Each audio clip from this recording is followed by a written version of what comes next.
டே 1 டே 2 அப்படின்னு வீடியோ போட்டுட்டு இருந்தேன் நான். திடீர்னு ஏன் காணாமல் போயிட்டேன் அப்படின்னு பார்த்துக்கிட்டிங்கன்னா, லைஃப் பண்ணுங்க.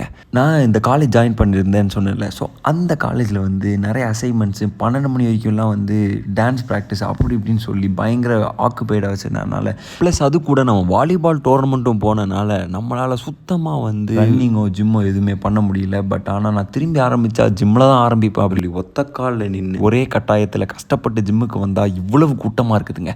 பட் இருந்தாலும் பரவாயில்லன்னு சொல்லி சில ஸ்ட்ரெச்சிங் எல்லாம் போட்டுட்டு ஸ்குவாட்ஸை வந்து ஆரம்பிச்சிட்டேன். நம்மளோட லாஸ்ட் லெக் கிளாஸ் எப்போ நடந்ததுன்னு பார்த்தீங்கன்னா, அது நடந்து ஒரு 2-3 வாரம் ஆகிடுச்சு. ஸோ அதனால் பொறுமையாக ஆரம்பிக்கலாம் அப்படின்னு சொல்லி ஃப்ரீ ஸ்குவாட்ஸ்லேருந்து ஆரம்பித்து அதுக்கப்புறம் பார்பல் ஸ்குவாட்ஸ் போட்டு அதுக்கப்புறம் வெயிட்டோட ஆரம்பிக்கலாம் அப்படின்னு ஆரம்பித்தா, நம்ம ஃப்ரெண்டு ஸ்தாலா எவ்வளோ வெயிட்ரா போடுறேன்னா 120 போடுவேண்டா அப்படின்னு சொல்லி ஒரு வீடியோ காமிச்சாப்பில். பட் ஆனால் இப்போ அவருக்கு இன்ஜுரி இருக்கிறனால கம்மியான வெயிட் தான் போட்டுட்ருக்காரு. நம்மளோட எய்மும் 120 போகணுன்னு தான் ஆசை. பட் நம்ம இப்போதைக்கு நம்மளோட பிஆர் வந்து 75 கேஜிஸ் தாங்க. ஸ்குவாட்ஸ் மட்டும் தான் பண்ணியா இவ்வளோ நேரம் பேசிகிட்டு இருக்கேன்னு பார்த்தா, அடுத்து நாங்கள் ஸ்வைன்னு ஒரு கேம் ஆடினாங்க. இது வந்து ஹிப் த்ரஸ்ட்டுக்கு பதிலாக லோயர் பேக் போடுற எக்ஸசைஸ்.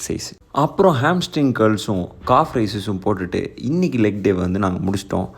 பட் எப்படி முடிக்க முடியும், கொஞ்சம் ஸ்ட்ரெச்சிங் இல்லாமல் எதுவுமே பிடிக்க முடியாது அப்படின்னு சொல்லிட்டு கொஞ்சம் ஸ்ட்ரெச்சிங்கும் பண்ணிவிட்டு இன்றைக்கி டே வந்து நாங்கள் முடிச்சிட்டோங்க.